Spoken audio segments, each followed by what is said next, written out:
In a world where success is often measured by how many things you can do at once, the quiet truth remains. The ones who truly thrive are the ones who know how to focus. Concentration isn't just a skill, it's the art of staying with the moment, to live fully inside one thing without letting distractions pull you apart. In a time of notifications, noise, and instant cravings, choosing to focus has become an act of rebellion. But true concentration doesn't mean tension. It means presence. It's about guiding your attention the way a sculptor guides his chisel, with steadiness, with intention, with the belief that something beautiful will emerge if the hand remains still. In this series, we're not just going to talk about focus, we're going to live inside it. We'll explore how concentration becomes a source of clarity, power, and peace. We'll learn how to practice it, but more importantly, how to make it a way of life.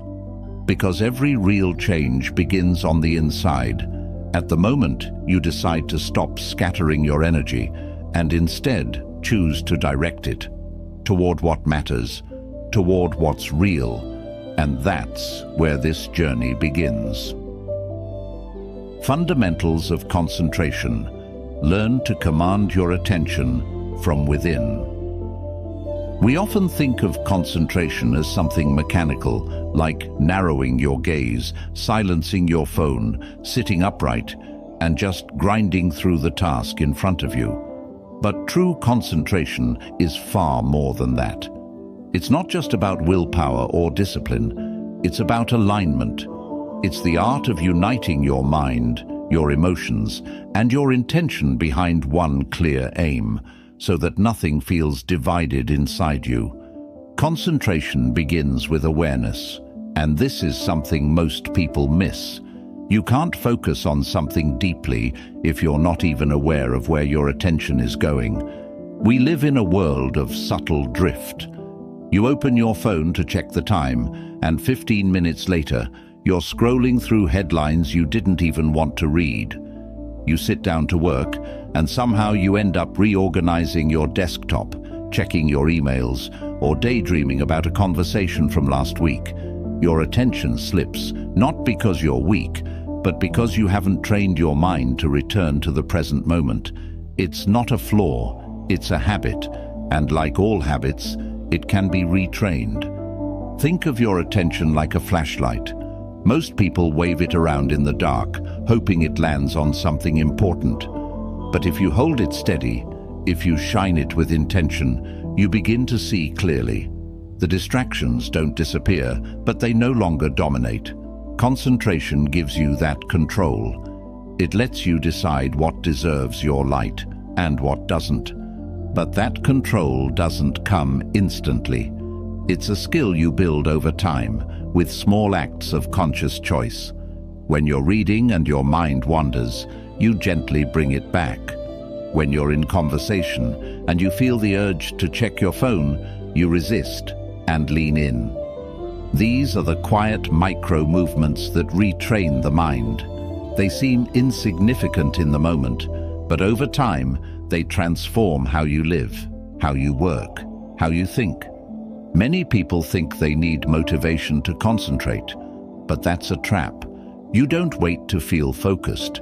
You train yourself to return to focus, again and again. That's the difference between someone who drifts through the day, pulled by moods and impulses, and someone who leads their own mind. The first reacts, the second directs. This is why ancient philosophers, from the Stoics to the Buddhists, placed such deep emphasis on attention. Marcus Aurelius wrote, "Nowhere you can go is more peaceful, more free than your own soul, especially when it has become inwardly focused." That's not just poetic, it's practical. Because when you train your concentration, you're not just improving your productivity, you're reclaiming your inner life. And the results aren't just mental, they're emotional. When your mind is scattered, so is your sense of peace. But when your attention is stable, your emotions follow. You become calmer, more grounded, less reactive, more intentional. And in today's world, that is a superpower. So how do you begin? Not with force, but with presence. Choose one small thing to focus on, one page, one breath, one conversation. And when your mind wanders, and it will, just notice and return. No judgment, no frustration, just return. Again and again, like drawing a bow and releasing the arrow over and over until your aim begins to hold. Because concentration is not about tensing the mind, it's about learning how to hold it steady, like a calm lake that reflects clearly, rather than a stormy sea that distorts everything it touches. And the beautiful part, the more you practice, the more natural it becomes, not just during work, but in life. You'll begin to notice when your attention drifts in conversation, when your thoughts run wild before bed, when you react instead of respond.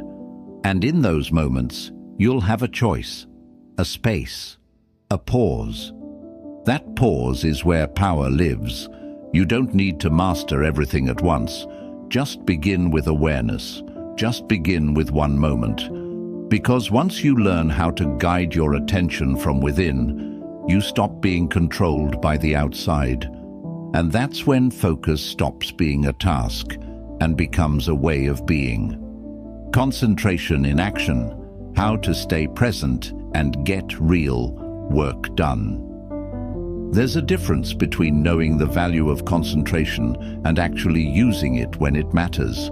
Many people read about focus, talk about it, admire it in others, but still live each day scattered, overwhelmed, distracted. Why? Because understanding a concept isn't the same as embodying it. The real shift happens when concentration becomes not just something you know, but something you do. Something you live, moment by moment. True concentration is measured not by how long you sit in silence, but by how present you are with what you're doing. That presence has weight. It grounds you. It gives your thoughts shape and direction. When you're focused, your mind isn't racing between tabs or wandering into hypotheticals.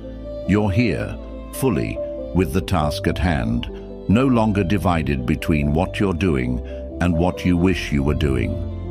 Let's talk about this in action. Imagine sitting down to write, study, or build something meaningful. You start off clear and energized. Then a small thought creeps in. Let me check that message. You follow it, thinking it'll just be a second. But you don't come back the same. The thread is broken. The mental energy you had is now scattered. Your mind has to reload context. Momentum fades. Now imagine the opposite. You feel the urge to switch, but you don't. You breathe, you stay, and something amazing happens. That wave of distraction passes. You didn't chase it. You simply observed it and let it go. You return to your work, not weaker, but stronger. Why? Because you made a conscious choice. You protected your presence, and with each choice like that, your mind learns. This is what we do now. We stay. That's what builds deep work. Not inspiration, not intensity, but presence repeated again and again. The most successful thinkers, creators, and leaders all share this ability. The capacity to hold their mind on a single thread of thought, to follow it without drifting until it becomes something real. They don't chase stimulation. They create it by going deeper than others are willing to go. You don't need to be extraordinary to do this. You just need to interrupt the pattern.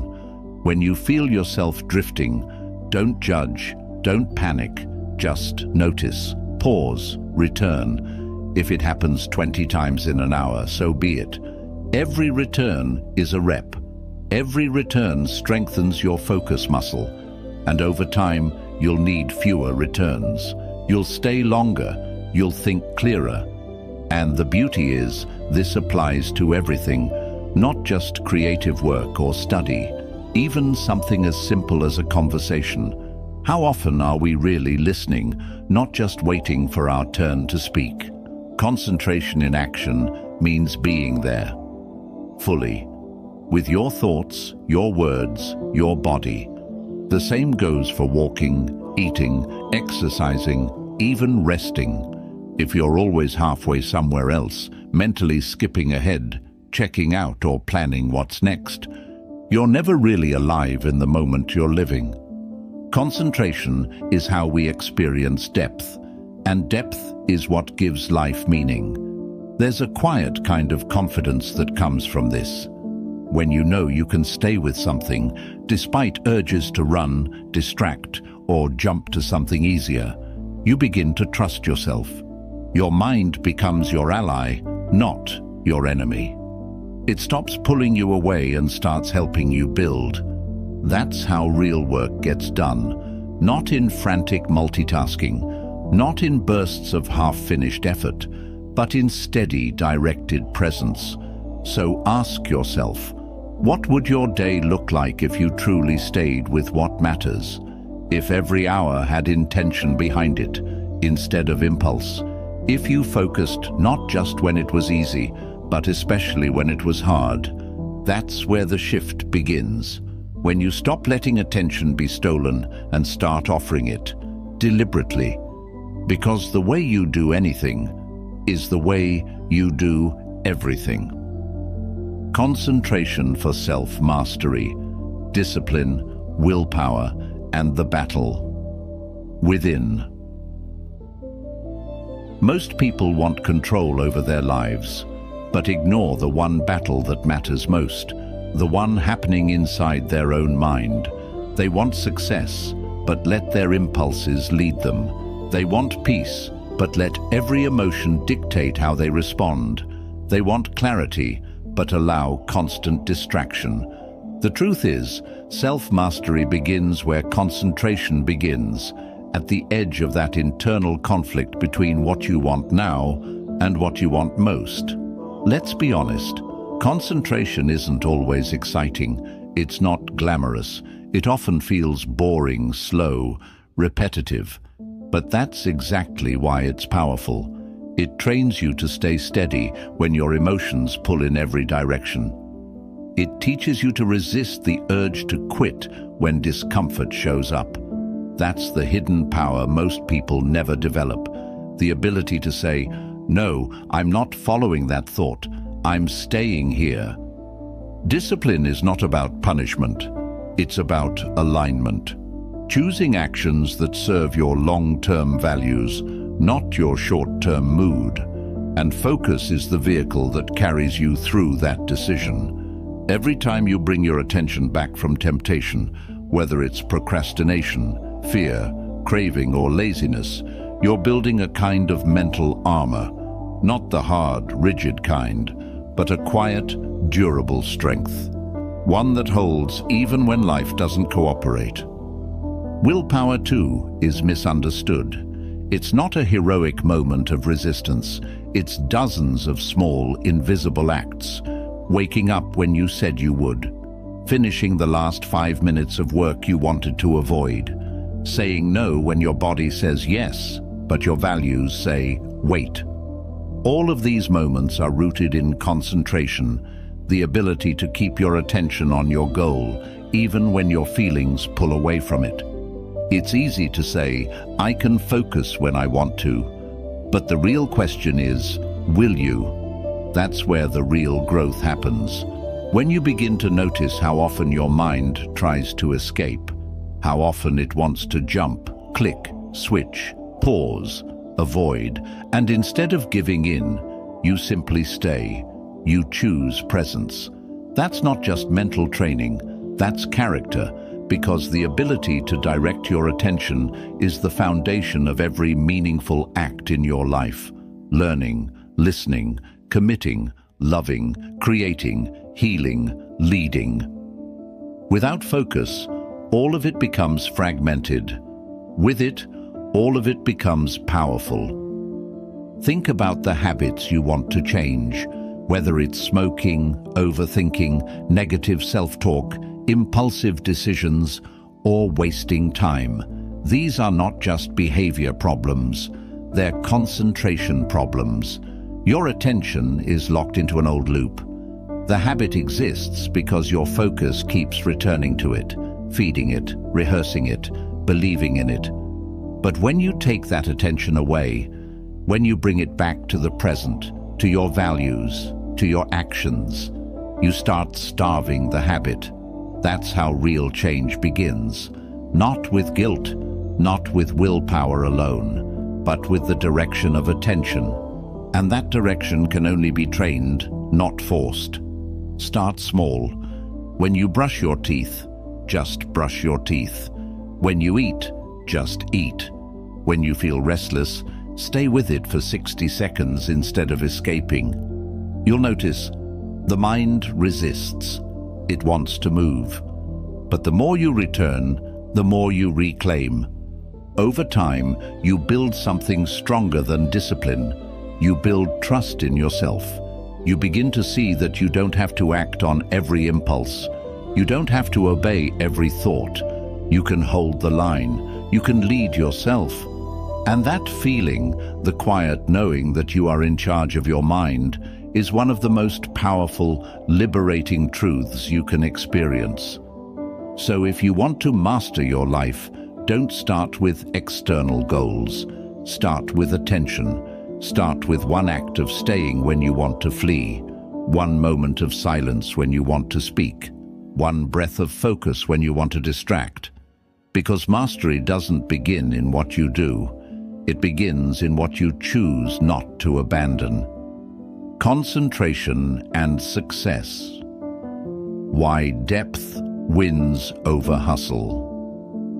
We live in a world that worships hustle. The more hours you work, the more emails you answer, the more noise you create, the more it looks like you're succeeding. But let's pause for a moment and ask a harder question. Is that really success or just movement? Because the people who rise above the noise, the ones who create meaningful impact, build lasting legacies and live with purpose, aren't the busiest. They're the most focused. Concentration is the silent multiplier of every effort you make. You can spend 10 hours working distracted, jumping between tasks, chasing notifications, and achieve almost nothing. Or you can spend 2 focused hours in deep work and move your entire life forward. It's not about doing more, it's about going deeper. Success doesn't come from speed. It comes from direction, and direction requires clarity. You can't move with clarity if your mind is fractured. That's why so many people stay stuck, despite their ambition. They're not lazy, they're just divided. Their thoughts are scattered across open tabs, endless to-do lists, mental comparisons, and emotional noise. Concentration isn't just useful here, it's essential. It's the filter that separates the meaningful from the meaningless. Business leaders who consistently deliver results understand this. Artists who create timeless work understand this. Athletes who outperform the competition understand this. It's not just talent, it's focus, applied deliberately, consistently, with intensity. Take any successful project, startup, or breakthrough idea and trace it back. You'll find long stretches of concentrated effort, moments where someone said no to distraction, where they didn't chase the next shiny thing, where they stayed with one problem until it cracked open. That's where success is born, not in multitasking, not in chaos, but in mental stillness with direction. This doesn't mean doing less in life, it means doing fewer things better. And that shift from quantity to quality is where concentration becomes your greatest asset. Now let's look at money. Most people want to make more, but they never slow down enough to ask, make more doing what and why? Concentration forces you to think clearly, to define your value, to align your time with your strengths. Wealth is not just created by effort. It's created by smart attention, by spending more time on what produces long-term growth and less time on what just feels urgent. So if you're building a business, developing a skill, or simply trying to create a better life, ask yourself, where is your attention really going? Because whatever you give your attention to, you give your energy to.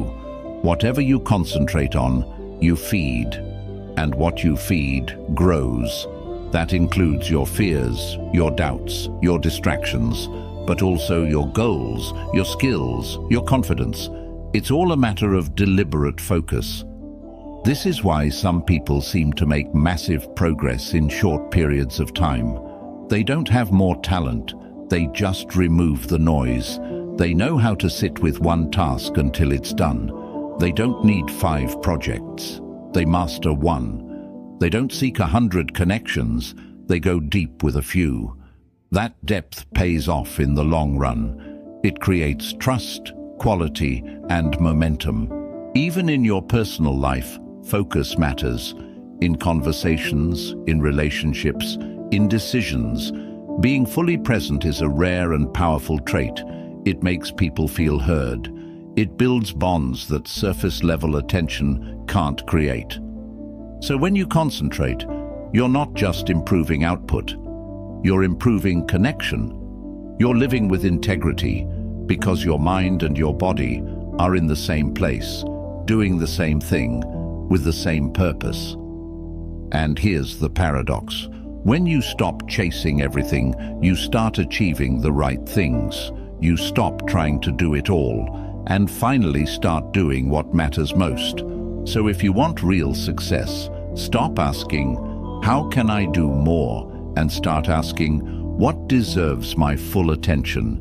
Because in a world that rewards speed, it's depth that creates legacy. Mental imagery and creative focus, how the mind builds what it sees. Every great achievement begins in the mind. Before the first step is taken, before the first line is drawn, before a single word is spoken, there is a picture, a mental image, a focused vision of what could be. And that image, held with clarity and belief, is what pulls us forward. This is the quiet power of concentrated imagination. And yet, very few people use it intentionally.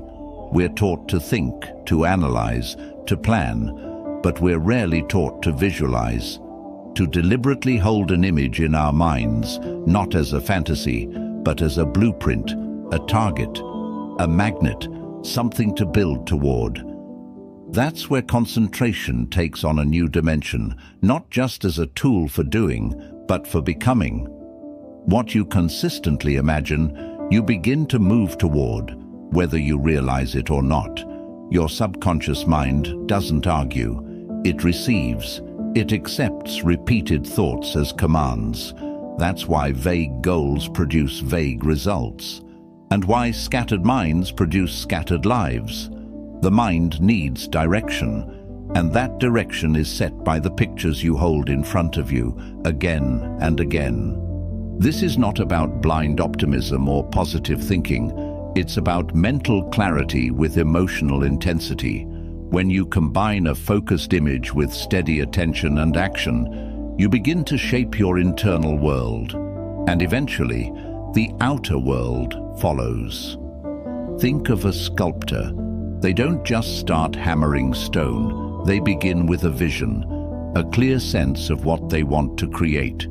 Every strike of the chisel serves that vision. The same is true with your life. Without a clear mental image, you're just reacting. But with one, you begin creating. So how does this work in practice? Start by asking, what do I truly want to create in my life? Not just in vague terms like success or freedom, but with detail. What does your ideal work feel like? What kind of relationships energize you? What does your day look like when it's aligned with your purpose? Then, close your eyes. See it. Really see it. Don't just say it. Visualize it with color, emotion, movement. Place yourself inside it. This isn't daydreaming, it's focused rehearsal. You're building neural pathways that prepare your mind for action. The more vivid the image, the stronger its pull. Over time, that vision becomes more than just a thought. It becomes a guiding presence, a filter. You start saying no to things that don't fit the picture. You begin aligning your actions, habits, and environment with what you've imagined. And that's when change gets real. Not because you're forcing it, but because you're becoming it. Now here's something crucial. Imagery alone isn't enough. You need sustained focus. That means revisiting your vision daily, not just when you feel inspired, not just when things are going well, but especially when doubt creeps in, when you feel stuck, when your external reality doesn't yet match the internal one. That's when you double down. You see it again. You remind yourself. You hold the image, not because it's real yet, but because it can be. This is what artists, athletes, and visionaries do. They rehearse success mentally before it ever shows up physically. They see the shot before they take it. They feel the applause before the curtain rises.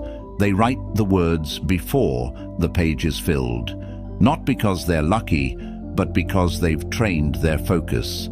And that training gives them momentum. Even in the smallest moments, this works. Before a meeting, imagine calm and clarity. Before a workout, visualize strength. Before a conversation, picture connection. Each time you do this, you're not just hoping, you're preparing. And that preparation changes everything. So ask yourself now, what image is shaping your life? Is it one you've chosen, or one that's been given to you? Is it empowering or limiting? Because your mind is always building something. The question is, are you guiding it or letting it run on autopilot? The power is in your hands and your mind. Concentrate on the image you want to bring to life. See it, return to it, work toward it. Because before anything becomes real, it becomes clear. The subconscious mind and concentration. Reprogram your inner operating system. Most of what we do, think, and feel each day doesn't come from conscious decision. It comes from patterns, from deeply embedded programs running quietly beneath the surface. This is the domain of the subconscious mind, a vast inner landscape that determines how we respond to life, how we see ourselves, and even what we believe is possible. And yet, we rarely pay attention to it. We try to change habits with logic. We try to stay focused with reminders. We try to force our way into new behavior. But unless we address the subconscious, the real engine behind our choices, we remain trapped in loops. That's where concentration becomes more than just mental effort. It becomes a tool for reprogramming the deepest parts of who we are. Think of your subconscious as an operating system. It doesn't argue, it doesn't judge. It simply runs what it's been taught to run. The language it speaks is repetition, emotion, image, focus, which means whatever you concentrate on with enough intensity and consistency becomes part of the code. If you constantly focus on fear, you train your subconscious to be hyper-vigilant. If you dwell on limitations, you reinforce the belief that change is impossible. But if you concentrate on clarity, possibility, and aligned action, your subconscious begins to rewire itself to support those outcomes. Not overnight, but gradually, through steady input. This is why auto-suggestion and mental rehearsal are so powerful, not because they magically manifest things, but because they speak directly to the subconscious in its native language. When you tell yourself, "I'm focused, calm, and capable," it may feel fake at first, but with repetition, and especially when paired with clear imagery and emotional charge, your subconscious starts to believe it. And once belief shifts, behavior follows. Now here's the secret most people miss. Your subconscious is always listening. It doesn't just absorb what you say to yourself intentionally, it also records what you dwell on when you're bored, what you replay in your thoughts before bed, what you tell others about your life. Your casual thoughts are not casual at all. They are data, and your concentration acts as the upload button. It decides which ideas get installed. So the question becomes, are you focusing consciously or unconsciously? Because either way, you're programming something. This is where training the subconscious becomes a conscious practice. You start by becoming aware of the internal scripts running on repeat. The doubts, the fears, the "I'm not ready yet." You don't fight them. You simply replace them, slowly, consistently, with a new focus, with better questions, with clearer self-talk. Let's say you want to overcome procrastination. Instead of fixating on how lazy or distracted you feel, begin to concentrate on the identity you want to embody. I'm someone who finishes what they start. Say it, visualize it, act on it, even in the smallest way. Over time, your subconscious adapts to that message. It begins to nudge you toward behavior that matches the image. Or maybe you want to feel more confident. Don't wait to feel ready. Concentrate instead on the way you want to show up. Speak to yourself the way you'd speak to a trusted friend. Use repetition. Use visualization. Use silence. Every time you hold that inner picture with focus, you're writing new code. And yes, this takes time, but it's the only kind of change that lasts. Because it's not just about changing what you do, it's about changing what feels normal. That's the goal. To make discipline feel natural, to make clarity feel automatic, to make emotional balance your default state. And that shift doesn't come from force. It comes from repetition plus focus plus belief. So use your concentration as a gateway, not just to work harder, but to work deeper. To speak to your subconscious with intention, to feed it thoughts worth believing. Because whatever you feed your subconscious, it will find a way to express. You are always becoming. The only question is, are you guiding it or letting it guide you? The universal force of focus, how concentrated thought connects us all. There's a quiet truth we don't talk about enough. Your thoughts don't end with you. They ripple, they echo. Every focused idea, every deeply held belief, every act of presence. You might think it's personal, internal, invisible. But it's not. Concentrated thought carries energy. It shapes your behavior, yes, but it also shapes your environment. It influences others, often without a word. And in that way, concentration is not just a tool for personal growth. It's a force that connects us all. We live in a time of fragmentation. Everyone's attention is scattered, split between apps, headlines, tasks, conversations. And in that noise, something sacred is being lost. The experience of shared presence. The power of full attention, not just to a task, but to a person, a moment, an idea. In a world starving for meaning, concentration is one of the last sacred acts. When you focus, truly focus, you're not just building your own mind, you're creating space for something deeper to emerge. In conversation, this means truly listening, not thinking about what to say next, not judging, not waiting for a pause to speak, just being there. That kind of attention changes people. It heals. It makes others feel seen in a world where everyone's trying to be visible. When you apply concentrated thought to your work, whether you're writing, designing, coding, building, teaching, your output carries a different energy. There's clarity in it, intention, integrity, and that's something people feel even if they can't explain it. Focused work resonates. It cuts through the noise, it lingers. Even beyond work, focused thought influences your family, your community, your culture. Your children absorb your presence more than your words. Your team mirrors your clarity or your confusion. Your energy either stabilizes or agitates the people around you. All of that stems from the way you manage your attention. But there's something even deeper. Philosophers and mystics across cultures have long believed in the invisible threads that connect us. Some call it collective consciousness. Others speak of energy fields, morphic resonance, or shared intention. The language differs, but the insight is the same. Our inner world doesn't stay inside. Focused thought, held with clarity, emotion, and integrity, has power beyond the individual.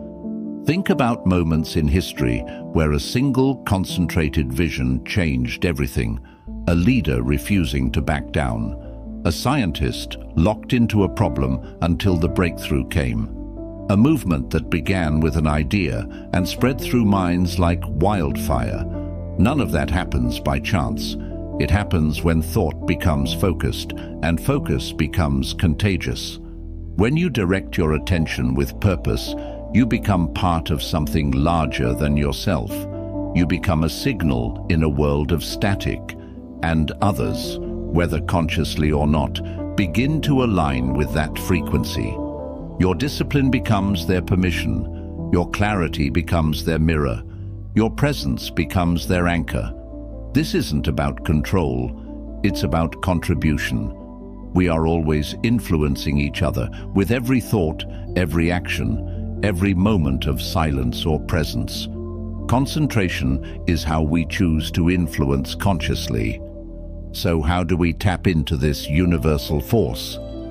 We begin by slowing down, by choosing one thing at a time, by practicing the art of full attention, not because it's trendy, but because it's sacred.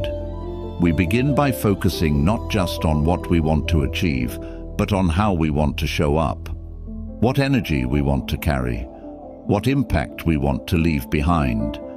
The world doesn't need more noise.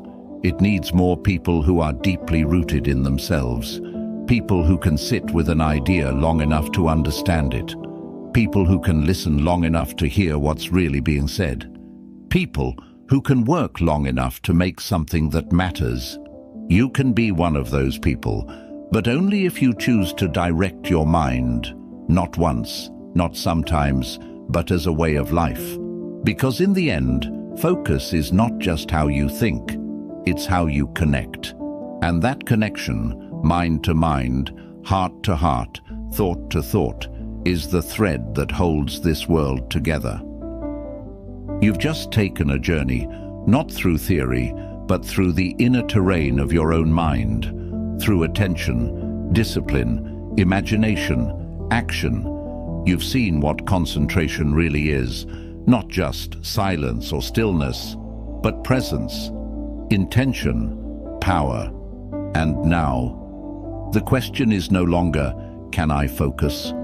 The question is, what will I choose to focus on, day after day, moment after moment, when it really counts? Because every day you're shaping your mind, you're feeding your subconscious, you're building habits, stories, beliefs, whether by default or by design. And concentration is your way back to the driver's seat. Not because it's easy, but because it's worth it. Your mind is your greatest tool, not because of how much it can do, but because of what it becomes when you learn to direct it, to guide it with clarity instead of chaos, with depth instead of noise, with purpose instead of impulse. And maybe, just maybe, that's all you ever needed. You don't need more motivation. You don't need more time. You don't need to wait for everything to feel perfect. You just need to return to this moment, to your breath, to your work, to your path, and stay with it. Again and again. Because the ability to focus is the ability to live fully, and your life is too important to live distracted. So breathe, slow down, and start now. You already have everything you need.